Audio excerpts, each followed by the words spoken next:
Today is Friday, May 10th, the first day of the rest of our lives, and I sincerely hope it is your best day yet. I'm pretty sure that this is going to be one of my best days yet because we've got one of the coolest protocols I've seen in quite some time joining us. A few weeks ago, I was just kind of like glancing at Curve and different chains, and I happened to check Phantom, and I was like astounded to see that someone had launched all these like very futuristic looking six pools. And I was like, what is going on here? Turns out it's the brainchild of Eywa. So we have Eywa here to join us in the form of Faraj. Faraj, how are you doing today? Great, to be honest. Thanks for inviting me here. Happy to share more about Eywa in general. Happy to answer all your questions. Absolutely, absolutely. So, first off, why don't you tell us a bit about your role with Eywa, like our founding team, just hire that they Yeah, brought on later, like intern. What? How do you identify? yeah. So I'm a co-founder and CBDO of Eywa. I'm with the team almost from the start. So the team started to roll really in the January of 2022. Right after the hackathon in 2021, when this idea came up during the Chainlink hackathon. Since then, I was spearheading the business development for Eywa and growing Eywa first as a most decentralized cross-chain bridge. That was the initial idea behind Eywa, to build like several hundred plus validators.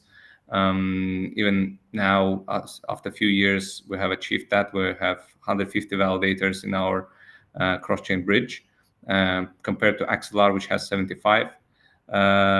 But since then, we pivoted to become a consensus bridge, which basically is a completely new narrative, multiplying the security level of cross-chain communication, on which I will touch later on. But that's what I do. I'm a co-founder in CBDO.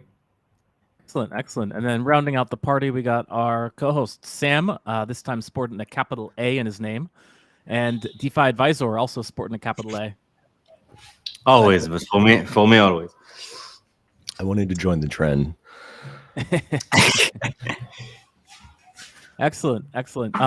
So I think the question that we asked, like a lot of people who've been reading about Eywa lately, and there's been a ton of amazing updates. But I think the thing that most people were curious about is Eywa named after the spiritual entity in Avatar?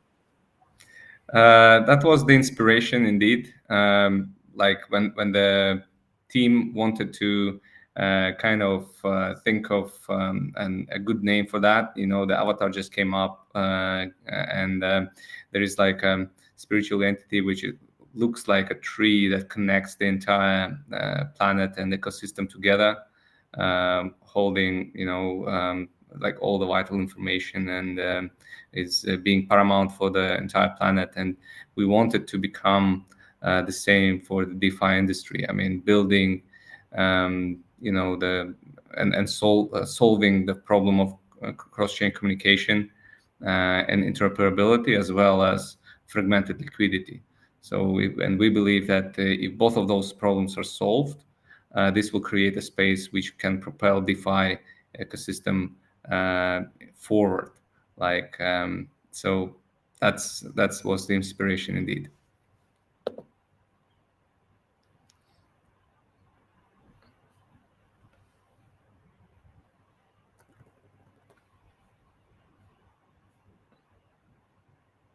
Can't hear you.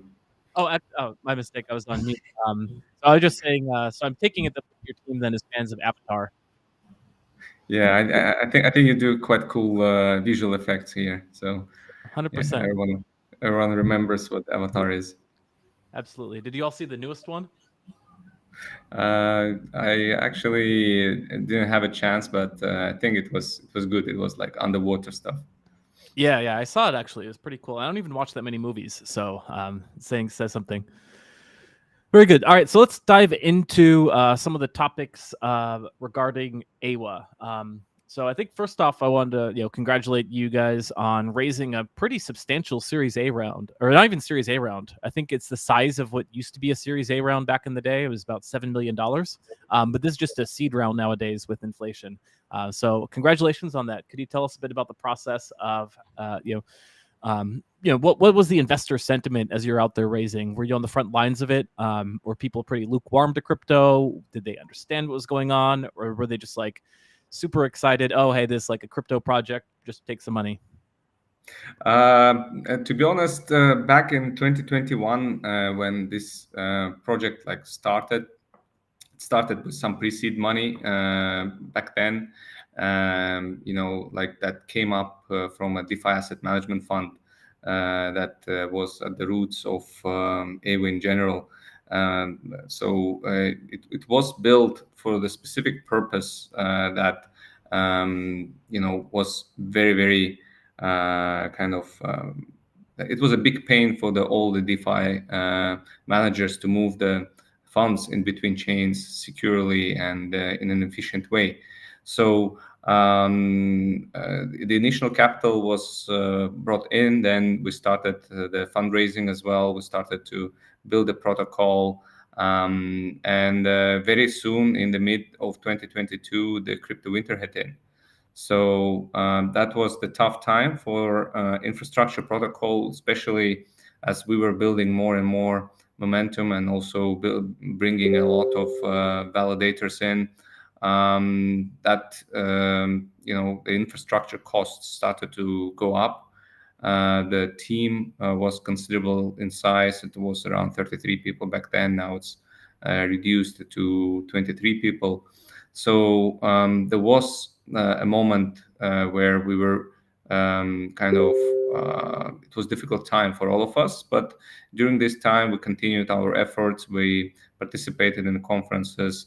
We were trying to kind of bring in the investors and explain what we're doing for the DeFi, what we're doing with Curve technology, how we're solving this problem of fragmented liquidity and interoperability.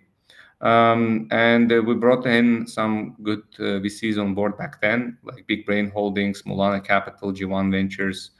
There were many more. There were some angels, some hedge funds that promised liquidity injection later on. And then the new kind of wave of investments, including Finbushi Capital, Marshland Capital, GBV, Dutch crypto investors, and others. They've joined a few months ago once we made this pivot from aggregating the liquidity through our own internal stablecoin, EUSD. So instead of that, we started to aggregate it through Curve LPs, like 3Crypto or 3Pool. And also we made the pivot from being the most decentralized bridge into building the consensus bridge, which aggregates layer 0, Wormhole, XLR, Chainlink, CCIP, our own bridge, together in a solution that can protect the liquidity and also the transfers in 3 out of 5 or 4 out of 7 consensus decisions from the protocol. So your liquidity can be protected by 4 out of 7 bridges. Which is quite an innovative approach. As per Finbushi Capital, it could become the norm for the next cross-chain like norm for the next bull run. Got it. And by the way, check your video. I don't know if you can see the private chat in here. Looks like your video froze again, so people think that you're just incredibly like straight-faced at this. Or if the video is not working, feel free to go ahead and turn it off. But you got a great smile. I think people want to see it. So what was so what was the reaction of some of the VCs that you were talking to when you're talking about doing this kind of like building a top curve? There's sort of this like reputation that a lot of VCs dislike Curve because like some of the projects, like it didn't ever really give any kind of like preferential treatment to VCs. And then there's also like that ongoing lawsuit between Michael Egorov and a few VCs. So I'm just curious if when you were like mentioning that you were building a top of Curve to VCs, if they how'd they react? Were they positive, negative, neutral? To be honest, when they hear out Curve, and first of all, they all know what it is, right? And it's the second largest decentralized exchange in the world, second after Uniswap. It has incredible ecosystem with they were the pioneers of tokenomics, and along with protocols like CurveX, Wirearn, CurveX, etc. It creates like an ecosystem type play with multiple incentives that will and can create an incredible value, right? And would like to unlock the value of $2.5 billion of TVL that sits on top of in the curve, and that creates an enormous like edge in the eyes of VCs as well, right? So yes, indeed, there are some there were some VCs that were asking us the questions about the recent hack that Curve had, whether we are too dependent on Curve in general. However, others which actually realized the importance of Curve for the entire DeFi ecosystem, they were pretty. They were considering it more like as a benefit that we work very closely with Curve team to build something, in our opinion, incredible for the entire ecosystem. It's a very defensible position as well. We work indeed very closely with the Curve team to make sure that everything that we do is in accordance to our common vision in how we can propel the entire ecosystem forward. We try to work with the players within Curve ecosystem, like for example, with StakeDAO, with CurveX, with Prisma, and others, to be of support to them as well. And we believe that this way we can grow ecosystem really fast and become like a very, very powerful player. And perhaps together we can catch the TVL of Uniswap someday. I think you have a good chance of that. So let's then discuss, like, when you first launched this, there was not nearly the kind of explosion of L2s that we've seen today. So it's definitely a case where you kind of caught on to this trend very early, because nowadays, like, all the activity is kind of flowing from L1 to L2s.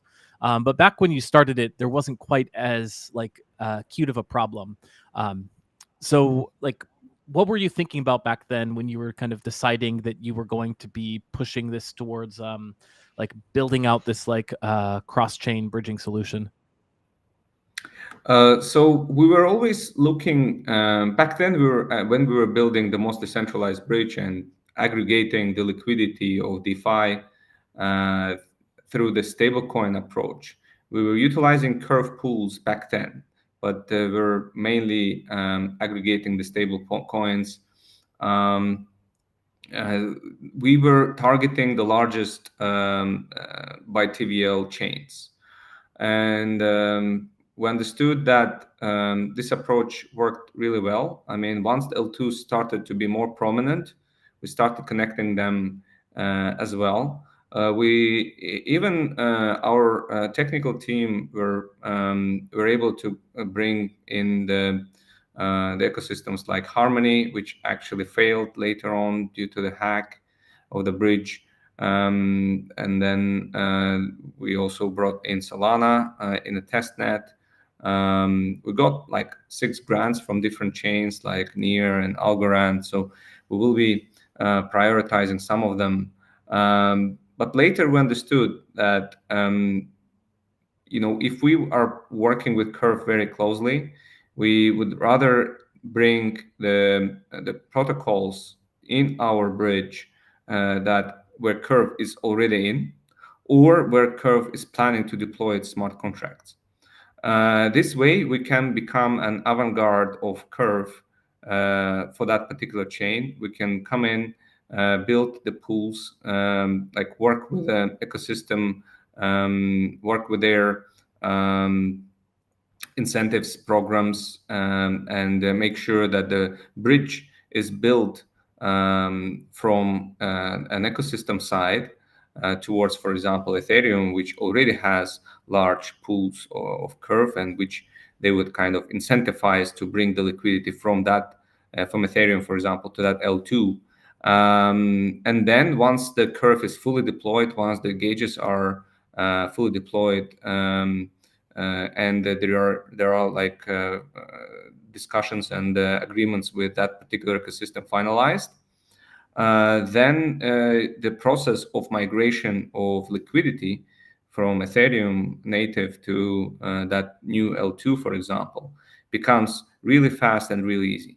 So one of the major unique selling points that Cross Curve is having is that LPs of Curve can move their LPs to a new chain which has higher APR in one click, right? And they can do it with the security of 2 or 3 or 4 bridges at the same time. So even if 2 bridges are going down, or something happens to them, or they're hacked, if you're secured by 3 out of 5, nothing gonna happen to your liquidity, nothing gonna happen to your transaction. Everything will go smoothly.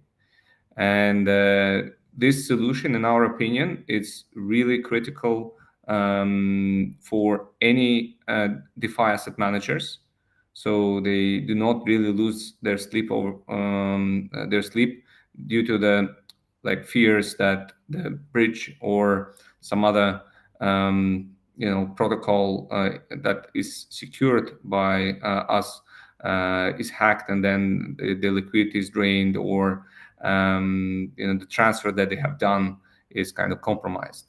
So that's why like the prominence of L2s, and more and more L2s are coming. Like, for example, recently there was Mode, which is like built on the Optimism stack, like specifically for the DeFi. Before that, was a hype around Blast. Linnea is hyping up as well. So and more of those L2s are popping up, and it's good for the Curve ecosystem in general, because all those L2s will be rushing for liquidity. They would like to jumpstart the DeFi ecosystem there, and they all would like to bring the Curve LPs to their ecosystem for the swaps that DeFi natives on that particular chain can have. So, and what we want with Cross Curve to do it, to let those LPs to do it in one click and in secured way. So that's why I believe that if we will be successful together with Curve, if we bring ConveX, StakeDAO, LobbyDAO along with us to work together on the governance, voting, on the tokenomics, on the boosting of the yield, etc. If that flywheel starts running, we can actually become and overtake Uniswap, because we will become an engine for jumpstarting every L2 on Ethereum really quickly. So yeah. Let me just pull this up so people can get a sense of what this looks like. So this is on Curve's Phantom deployment, where you can see a few of the cross-curve pools already exist. If you take a look here, you'll see that they basically have all these different tokens representing Curve USD, in this case, on 6 different chains. So it looks like Ethereum, Arbitrum, Optimism, Avalanche, Polygon, and I think that's BNB for the last one. correct, BNB. And one of the things that strikes me about this is there's only about like 500K in liquidity in here, but there's also 117,000 in volume. So it's like 25% utilization. So I'm curious if you could talk a bit about like the technical side of like what this integration has looked like in terms of like utilizing this pretty uncommon 6 pool. Like not many people know that it's possible to create curve pools with 6 different assets. So like how's the liquidity utilization have been? How's it looked like on your side? Like, have you like learned anything in this process from actually like this kind of like fairly innovative application of Curve's technology?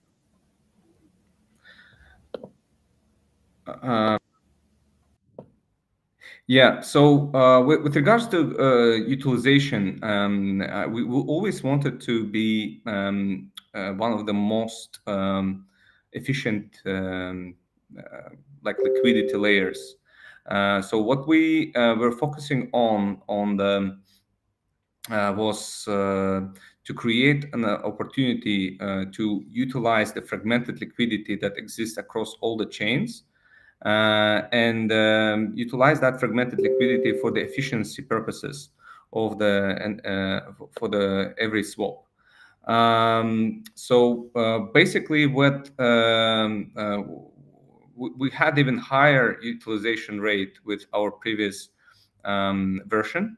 We believe that once we will actually we will hit like our marketing targets, and we will hit even higher than higher TVL, this utilization rate will go even higher than 25%. So how we actually did it is we aggregate the Curve LPs across all the chains into one pool of liquidity. And how we do that is whenever the LP is locked in a specific chain, for example, in Ethereum, the synthetic derivative of that particular LP is created in our hub chain. And its currently hub chain is Phantom due to its instant finality and speed and relatively low congestion. Those LPs then aggregated into the single pool, and within this single pool, the LPs are swapped. Actually, the synthetic derivatives are swapped.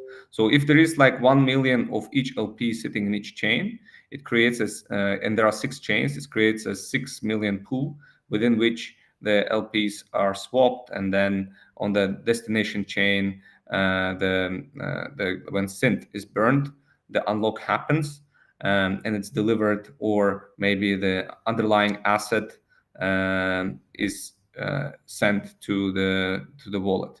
So if we take, for example, the instance of like taking USDC from Arbitrum and sending it to Ethereum like USDT, what happens is then first USDC is added to the 3 pool LP, which is then locked in the Arbitrum chain.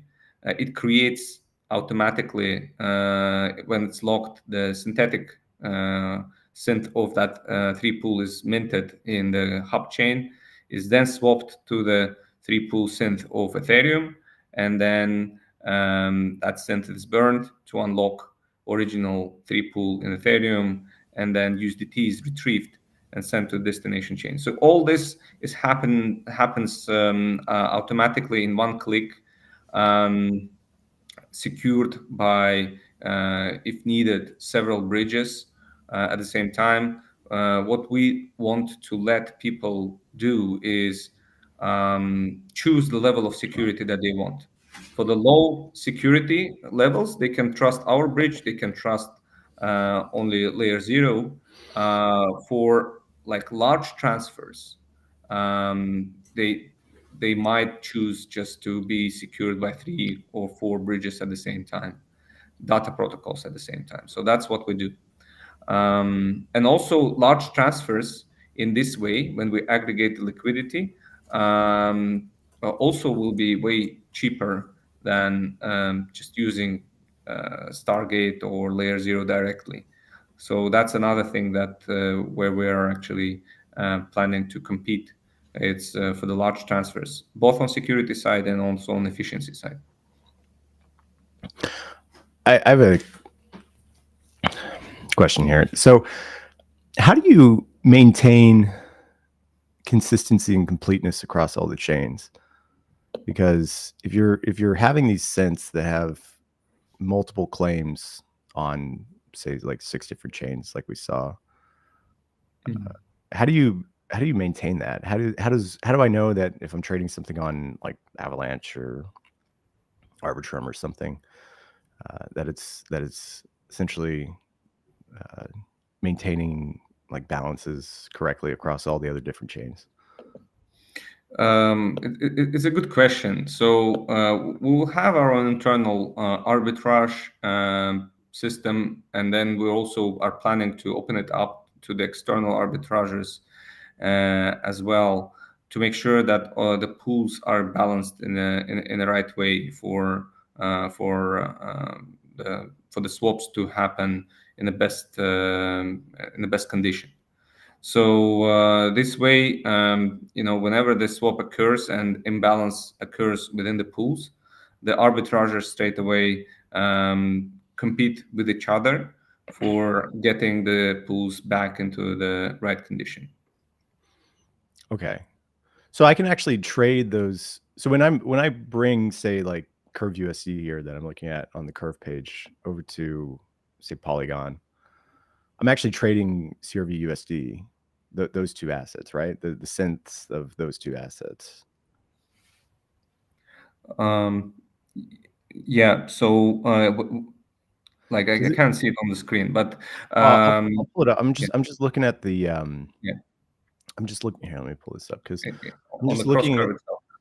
yeah, I'm just looking at the cross curve pool, and it looks like there's 6 assets here, at least on the Phantom pool, right? Yeah. Here it is. So there's a bunch of different assets here. There's 5 different types of USDC, and then 5 different types of USDC, and then one type of CRV here. So what is going on here with these 6 assets? Yeah. So with different type of pools which are created in Hub chain, what we wanted to make sure that because the pools are all imbalanced or in imbalanced conditions in the curve itself, we have selected the largest pools, right? We have selected the largest pools on each of the curve. So, for example, if you see like SCRV USDC on different chains, and then there are 3 CRV on Avalanche because there was no USDC and good enough of the pool there. So we have created there the pool, and then the other pools can include 3 crypto, for example, right? So so we always work on utilizing this particular pool. If we're asking about USDC, so USDC on each chain will be exchanged to another chain like Arbitrum, Optimism, Polygon, BNB, and in the Avalanche there will not be, at the moment at least, possibility to add the USDC. So we will work with Curve team to add enough USDC there, and so there is like a slippage wise, it makes sense to actually work with USDC there. Or we'll find a USDC pool which actually is quite populated, so we can bring in to our hub chain for efficient routes and transfers. But again, everything is in development. We are a few weeks with this solution, and we always are optimizing our routing system. But that's how it works at the moment. So you would need like pairs on all these individual chains for like SCRV USDC versus like another stablecoin that's paired with it to swap into it on, say, like, I don't know, on bringing up the Polygon example. I'd have to have so it's the LP that gets synthed out. So the LP gets turned into a synth, and then that LP can be paired against something on whatever chain it is, say like against the USDC, right? Yes, correct. So basically, like currently, ideally, what we would like to have is like 3 pool, which is like a conventional pool of the curve, to have enough liquidity on all chains. So only the synth of that 3 pool would be enough to be exchanged with each other within the hub chain, and then you can retrieve the underlying asset in the destination chain. In the absence of enough liquidity on the sum chain or destination chain, this creates a vacuum, which we have to fill in by bringing some additional pools and making additional changes, for example, from 3 pool to 3 crypto in case it requires to be so, or from 3 pool to another, like USDT, 3CRV, for example, pool that is having more liquidity, because we always want to get the most efficient transfer happening for the end user, regardless if it is the same pool, like with the same name, or it could be a different pool, but because it is actually larger in liquidity, that creates an efficiency for the final user. So in this, it's routing problem that we internally are working on, always trying to optimize. Okay, so just to bring up an example, we have our Squid token that's on Fractal. I don't think you guys have a ETH pair yet. It looks like there's USDC, USDT, and then a 3 crypto pool. But if there was like an ETH cross-chain pool, we could port that over to Fractal, and then we could pair that against the Squid token, and then we would have access to all the liquidity in that. We would essentially be pairing it against the LP, which is hubbed on Phantom, but is representative of the ETH pool that's on Ethereum. And then we could pair that against the Squid token on Fractal, right? And so like, we don't have to bridge ETH over into Fractal. We could just use that LP token as a representative to trade against, right? Theoretically, yes, you can pair your token against the synthetic derivative as well. Right, and the synthetic derivative, and that's the beauty of Curve, right? That you can actually aggregate the similar nature assets in a single pool. So if you have a synthetic derivatives of the similar nature, like for example ST-ETH of different chains, underlying asset is ETH, right? And then you can pair your asset to that derivative, and that creates a larger liquidity in against which you can pair it.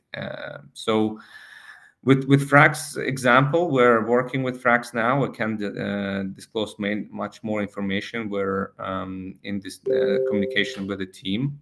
And the similar thing is for 3 crypto assets, etc. We are planning to bring more of them into our ecosystem to make sure that users from any chain can buy WETH with a stable from any chain, right? That is supported, of course, by Curve. And by the way, if you're curious about that Squid token that Sam was teasing, check out the Leviathan news feed. We had the May Squid drop the other day. Squids in the Squid Cave know what's going on. Link is contained within the Leviathan link there. And while I'm at it, just a brief plug to all the users watching us on X. We're past the 700 user mark, which is fantastic. But let's see if today could be the day that we break 7 million. So make sure to like, share, and leave some comments on it. It really does help a lot with the algorithm. All right. Why don't we take a minute to talk about something else, which basically, I thought was really cool. I've got a photograph of you right here taking first place at Paris Blockchain Week. So there was four applications listed here: Bitstack, Reveal, Zi-Fi, but you topped those as well as about 796 others, making it to the final stage and championing here. Could you tell us a bit about what happened with Paris Blockchain Week? Yeah, so on the Paris Blockchain Week, there were 800 startups that applied for the startup competition. Then 100 of them were selected and proceeded in the evaluation stage. And the VCs that like from Stellar Foundation Fund, from Rockaway, from Lightspeed Ventures, and etc., they were from Draper VC. They selected the top 10. So we went to Paris Blockchain Week. We had a stand. And we actually talked to a lot of investors, talked to a lot of people that were interested in the solution. And the startup pitch, those 10 finalists actually included Odos, which is quite well known in DeFi. They have billions in volume already. They have tens of thousands MAU users, monthly active users. So yeah, they're great. And we managed to create our pitch around the DeFi in general, and also about the importance of security and inter-chain communication, and that being protected by the several bridges, and us working in partnership with Layer 0, Axelar, Wormhole, Chainlink, and bringing the ultimate security to the end user. And it could be like Curve Whale, it could be the DeFi Asset Management Fund, which manages billions of money, or it could be a degen trader, which would like to secure himself with several bridges at the same time. That creates kind of like in some shape or form the really important innovation for the entire space, along with working with second largest decentralized exchange in the world, being Curve, with 2.5 billion liquidity, and aggregating it in a single cross-chain market. We create basically a new level cross-chain DEX, upon which the normal projects can list their token against any Curve asset, being USDC, USDT, or 3CRV, or it could be any other asset that they want, like WETH or WBTC, and which potentially and actually can be traded across all chains. And trader with any asset can buy that token. And yes, there are some exchanges that do that, like Jumper Exchange with LeFi. They try to do the same. However, in our case, the project will be compensated for provided liquidity in our token, in CRV token, in CVX token. So, and then basically the project will never retrieve that liquidity because they still need to be traded somewhere, right? Regardless it's bull market or bear market, they kind of need an exchange to be traded at. So compared to PancakeSwap, with us, they actually become also LP at the same time and compensated for the provided liquidity. So they become, in some shape or form, our partners, and there's a symbiotic relationship between us and projects that will be listed on top of us. So we try to get that message within 2 minutes. You have to pitch for 2 minutes, right? First, we had to become top 4 out of top 10 projects, and our panel was judges on our panel were from Lightspeed Ventures, Rockaway Fund, and Stellar Foundation, and they mentioned defendability. So they said that because we work with Curve, and because Mikhail Yegorov is our lead investor, and we have also the Curve team in our team as well as a strategic advisor, this creates an opportunity for us to work very closely with their team and implement, first of all, take the partnerships that they have along with us and work in a symbiotic relationship, but also being able to become like a BD arm of Curve in conversation with new chains and bring them to Curve ecosystem way faster. And when this happens, the Curve LPs can move their liquidity to the new chains faster, earn higher yield, And then there is competition among new L2s and new chains. So there is a lot of things that like kind of when you dig under with questions, you start realizing that there is substance for that it actually can open up a lot into the future of DeFi. And I guess that was the reason why we were selected. So like on the final, when out of top 4, it was the judges included the Trade Dog, Market Making, and VC, the Tim Draper himself. He's a billionaire and founder of Draper University and Draper VC and like and various like other like projects. And we also participated in Meet the Draper show and went into the semifinals of that, which basically has 30 million audience views.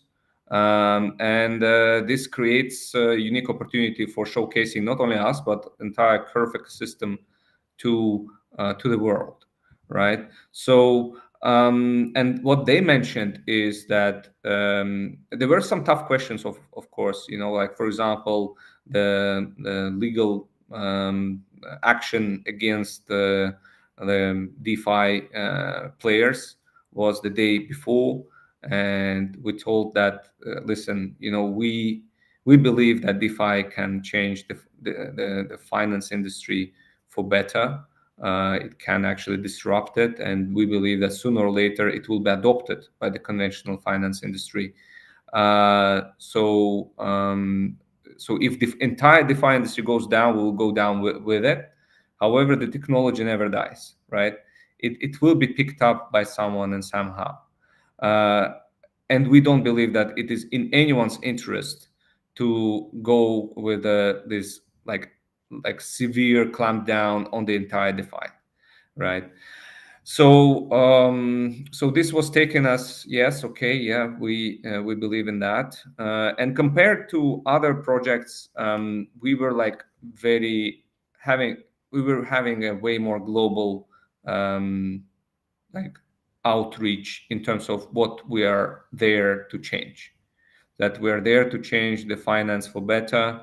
We're utilizing the most advanced DeFi protocols technology, which is open source actually. Like there was a question from Tim Draper how actually you're secured. Someone can copy your code or someone can steal your code, and we say, yeah, it's open there. It's usually open source always, right? And it's not like entire crypto is all about collaboration and bringing the something new to the world, right? And the while you will be copying it, most likely there will be like 10 other innovations that will be already coming up with. So you will be lagging behind. So so that was the story about Paris Blockchain Week. We were really happy to win it. So we will be going to US for the semifinals and hopefully finals of Meet the Draper show. Just yesterday, we got confirmed for second season of Killer Whales, which is another like show that is like crypto specific, that is on Amazon Prime. So yeah, I mean there is a lot of we try to bring the DeFi to the world and get a little bit of spotlight to that. We actually have something in common here. I was in the background of Meet the Drapers season 1 back when they were first filming it.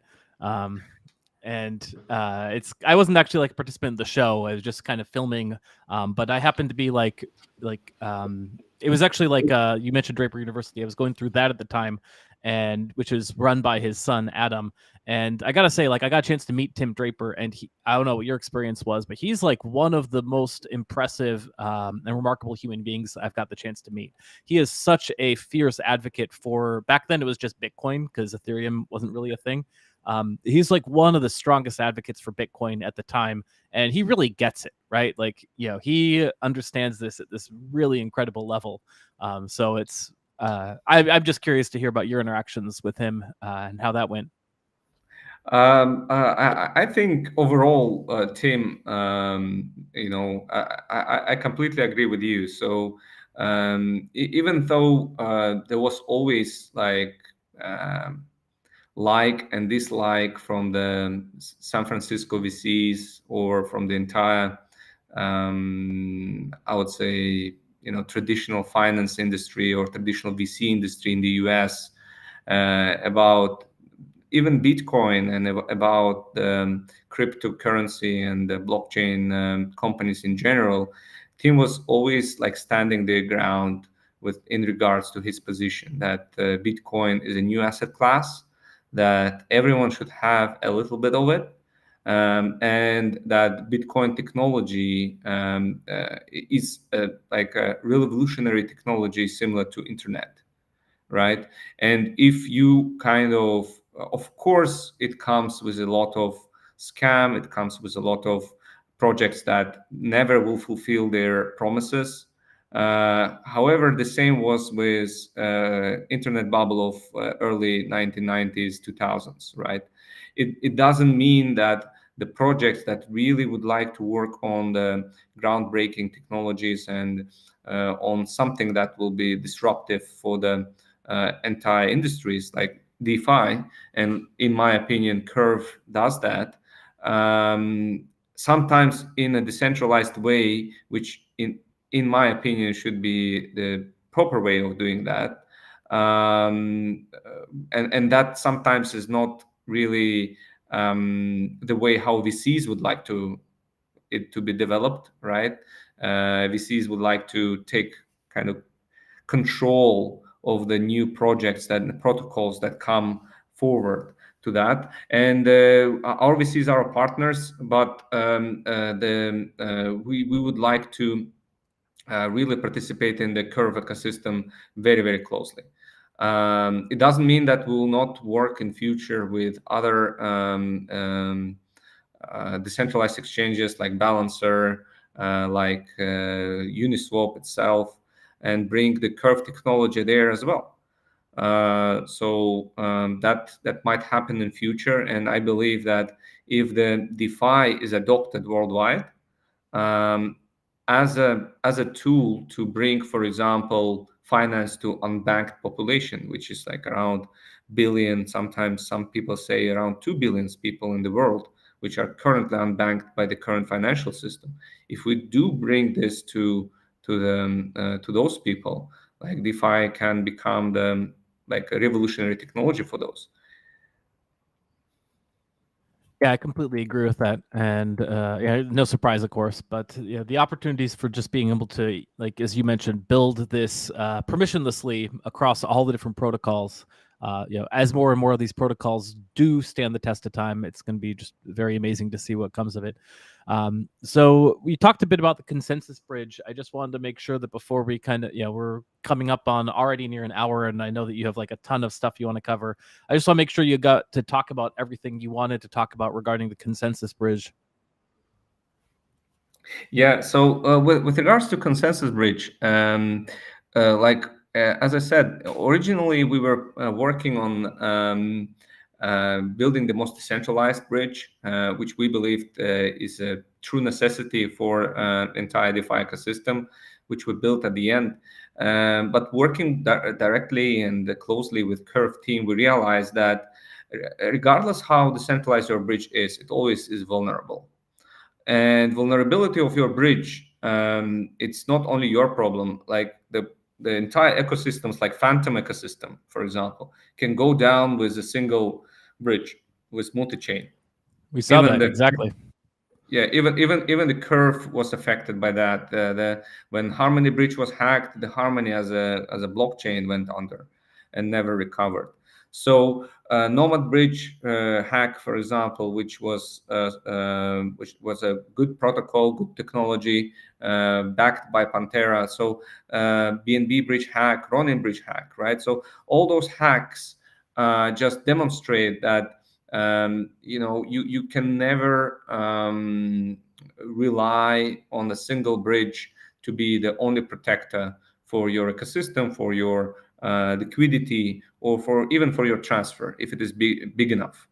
And that's where we came up with a consensus approach. we understand that there are already projects like Layer 0 and Wormhole and Axelar and Chainlink and Connext and other protocols that raised hundreds of millions of dollars at like sometimes billions of dollars of valuations and brought some very good level technology in play.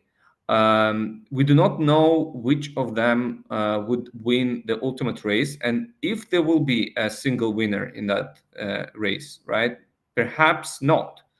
However, what we believe in is for the DeFi asset managers and even for conventional asset managers that would like to deploy in crypto, the cross-chain communication and security is a paramount. If like if you take into consideration that how many asset managers lost their money with FTX, right, with centralized way of moving the funds between chains, you realize that there is an appetite to go in decentralized way. However, they do not want to be like dependent on a single bridge, even if it is Layer 0, right? I mean, which has very good backing, which has very good technology.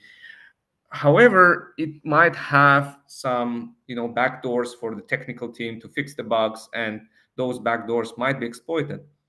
And the same way, like multi-chain was exploited by the founder.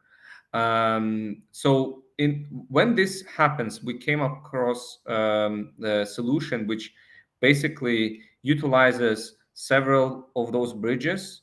We are now connecting Layer 0 and Axelar in the first batch along with ours protocol. So we'll have like 3 protocols to start with. So you can always get secured by 2 out of 3 consensus. Or later on, once we in the second batch, the Wormhole and Chainlink CCIP comes in, you can be secured by 3 out of 5. And then when we start adding more and more bridges, or like you can be protected by more and more bridges. This creates a security level that was unprecedented in DeFi. Like you never could say that my transaction or my liquidity in the protocol is secured by 3 bridges at the same time, regardless actually which of them, right? If it is 3 out of 5, any 2 can get hacked and nothing gonna happen to my liquidity.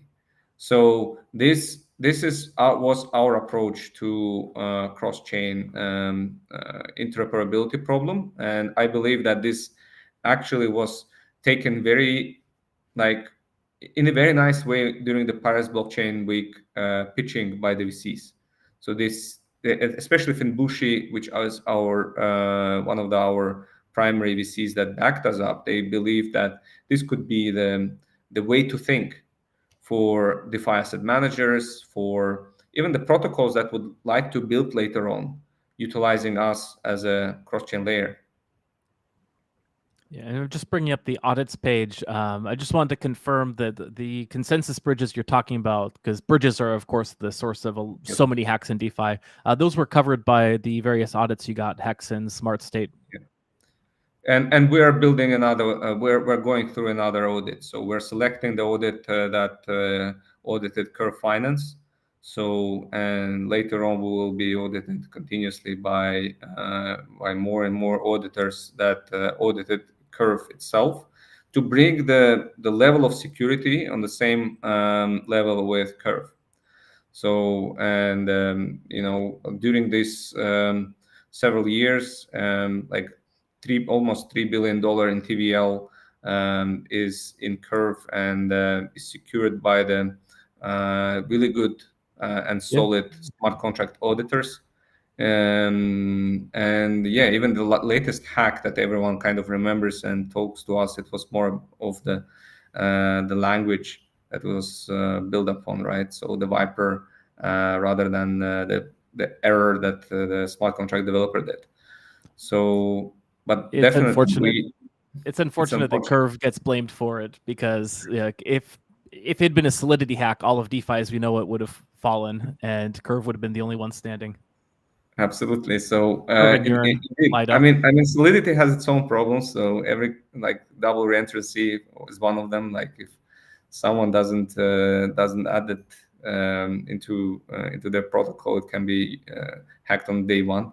But again, we believe that the security is very important, and obviously there is a consensus vector of attack on every bridge, and there is also smart contract level of attack. So your smart contract level of attack and vector of attack has to be protected by bulletproof audits. That's why we are actually selecting the auditors of Curve Finance. How do cross-chain listings work for Eywa? So that's what we're planning to bring later on once we will launch our token. So any project that would like to list their token on the cross-chain DEX, so it can be traded across all the chains, across all the assets that are available in Curve, can list their token. And then we can create an even incentivized pool, so the project can incentivize with their token the liquidity on that particular cross-chain pool. So first, by providing the liquidity, like for example, they can select USDC, they can select even the LP token straight away. That will be even cheaper for the final user. They can trade their token against 3CRV. So they will start getting the yield for the liquidity provision. They can stake Eywa to boost the yield, but they also will be able to incentivize the pool for people to add liquidity to their pool by incentivizing it with their own token. So that's actually one of the things that we're working to bring in the nearest future, and that will be bringing a high utilization for Eywa tokens in general. And this way we will get very, very loyal LPs in our protocol. What can you tell us about the Eywa governance tokenomics? So Eywa governance tokenomics, we will have the DAO treasury in our tokenomics. So if you go into the cross-curve, the DeFi, there is like a doc section and that, or about section, and that will open the pitch deck, which has the tokenomics inside. It has the token utility, how it works. It's a very complex diagram, but if you go a little bit into it, you start realizing how the cross-curve pools are incentivized by the multiple players, not only with Curve, but CurveX, CVX token with Lobby DAO, Stake DAO tokens. So about 30% plus of our total supply will be directed into incentives. So the higher the token price, the better for us as a protocol. Then it means that APR that we pay, we will spend less tokens, with providing these high APRs that will be needed for our liquidity. And then we will start working with our partners on the V-tokenomics, where we will be working with CurveX, for example, to create CVX Eywa, where the people can stake the Eywa on CurveX, create CVX Eywa in return. We'll work with YEarn to create Eywa token. So this will create actually some exit liquidity for some of the VCs, but apart from that, it will create an opportunity for vote aggregation by those partners of ours. So in general, we believe that this V-tokenomics is really an important and integral play of Curve, and that stands out compared to, for example, Uniswap and other DEXs. Cool. Let's get back. We talked a bit about Phantom and why you chose it and some of the advantages at the beginning. I'm still very curious about it because when you first started kind of building this out, Phantom was, they'd had the multi-chain issue. Andre hadn't really been posting a lot, so people thought Phantom was kind of a dead chain. What at what point in the process did you decide that you were going to go all in on Phantom? And can you talk a bit obviously Michael's been talking some about Phantom lately. They raised an angel round. He really likes the tech. What do you see on the tech side of Phantom that makes you consider it a standout? To be honest, we selected Phantom back in 2022. We first when we were choosing 2022, 2023, I would say we were choosing which hub chain to use. We were working with different technologies. Our research team investigated quite a lot. So first we actually started to work with Harmony team and their sharded systems. They wanted to give one shard directly to us to build so we always have the lowest fees, always have the lowest highest transaction throughput, etc. So best finality. Then Harmony chain got hacked. We started working with Aurora, which is L2 on Near. We worked for quite some time.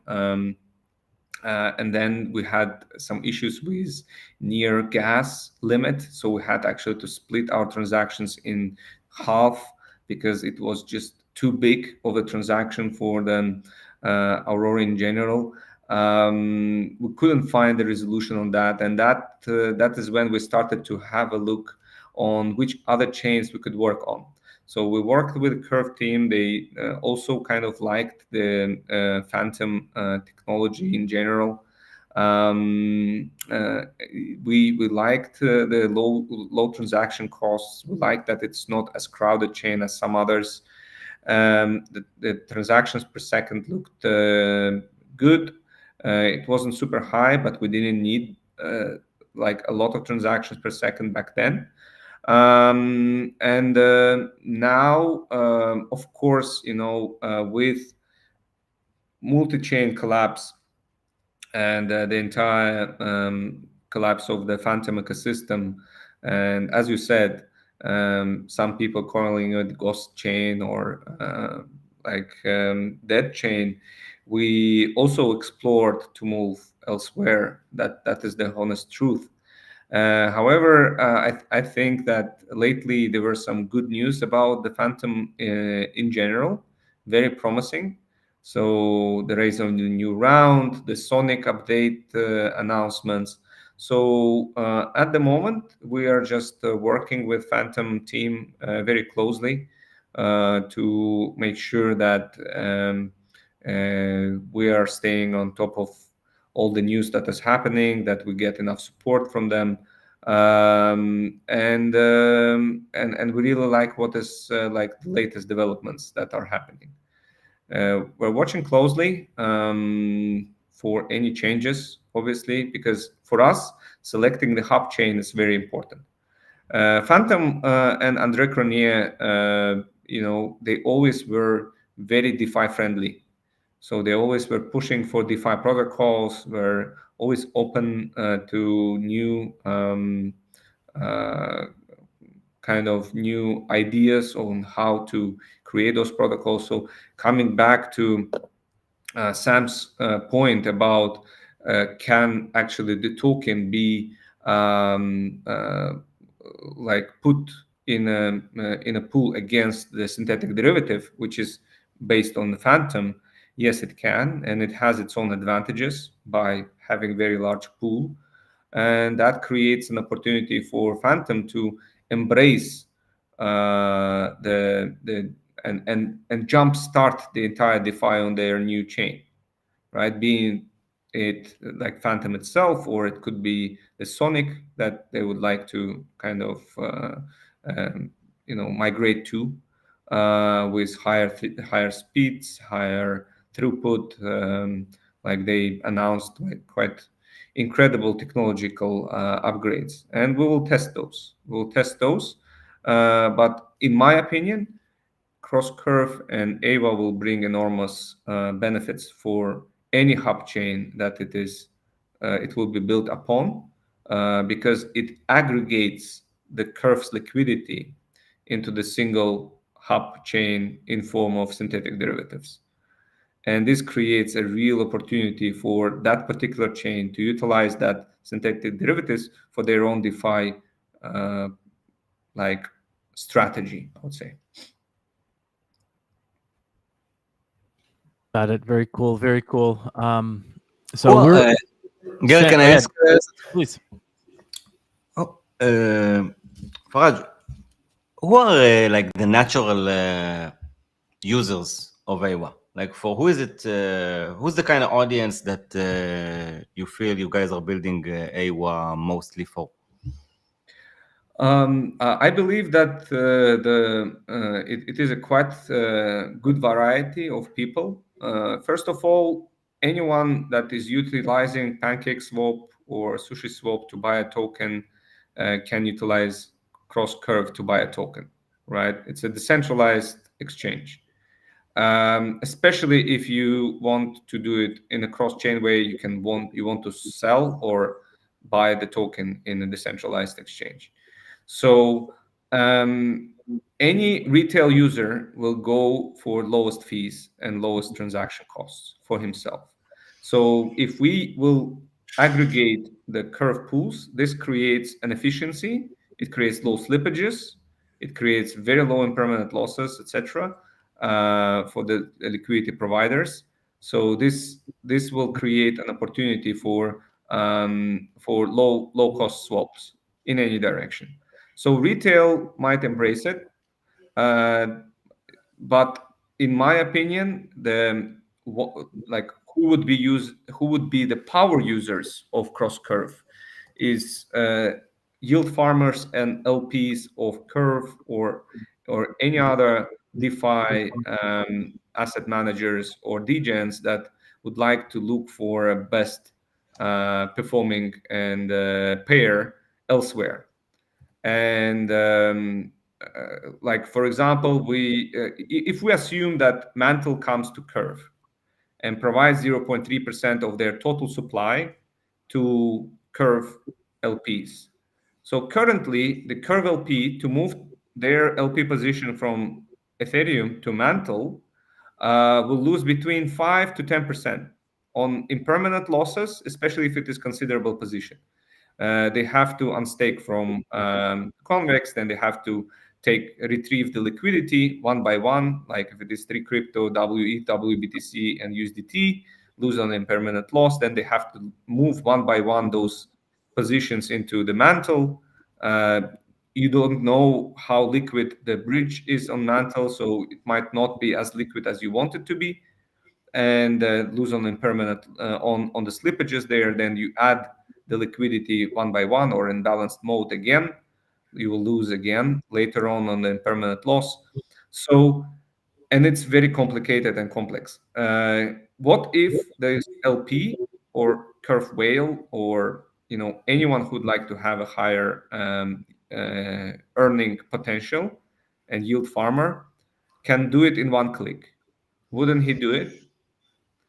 And if he does, his friends will do, and this will bring the liquidity to the new chain very quickly. And then if Mantle pays 0.3%, the new chain after Mantle, like for example, Layer X from OKX, will come and say, oh, I will pay 0.4%, right? To Curve LPs to come to me. And then Blast or Mode will come and pay even more, because they will get hundreds of millions of dollars for their DeFi ecosystem instantly and jump starting it with 3 crypto pool on their chain, right? Or they can even add up to 8 stable coins in their chain and incentivize the Curve LPs that have those stable coins. So this but for all of that to be efficient and to be like simple, they also have to add liquidity to our bridge. Because I always say, like, if you have a party on one side of the river and you call like the people from other side of the river when there is a town, and there is a bridge already halfway built, you ask people to actually go and find the route through that river and swim through that and lose 5 to 10%. It's not very efficient. You'd rather build your add liquidity, add incentives, for example, for people to come and build this bridge for you on the other side, and then you just say, guys, come over. We have a party here. We have 100% APR for the next 12 days, and people who like APR, they will come. Like, to be honest, entire DeFi, it's all about low costs swaps and APR. If you can deliver both, you're the winner. And third, of course, it's security.